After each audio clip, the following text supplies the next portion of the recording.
దేశ రాజధాని ఢిల్లీలో ఇండియా కూటమి కీలక సమావేశం శరవేగంగా కొనసాగుతోంది.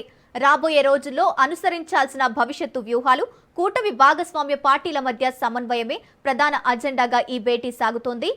ముఖ్యంగా పార్లమెంటులో ప్రజా సమస్యలపై ప్రభుత్వాన్ని ఎలా నిలదీయాలి, ఎలాంటి ఉమ్మడి వ్యూహాలతో ముందుకు వెళ్లాలనే అంశంపై విపక్ష నేతలు సుదీర్ఘంగా చర్చిస్తున్నారు. ఈ అత్యంత ప్రాధాన్యత కలిగిన భేటీకి దేశవ్యాప్తంగా ఉన్న 23 రాజకీయ పార్టీల అగ్రనేతలు హాజరయ్యారు. కాంగ్రెస్ అధినేత మల్లికార్జున ఖర్గే, రాహుల్ గాంధీలతో పాటు Samajwadi party chief Akhilesh Yadav, Bengal CM Mamata Banerjee సహా పలువురు ప్రముఖులు ఈ సమావేశంలో పాల్గొని మంతనాలు జరుపుతున్నారు. కూటమి భవిష్యత్తు కార్యాచరణను ఖరారు చేసే దిశగా ప్రస్తుతం ఈ భేటీ కొనసాగుతోంది.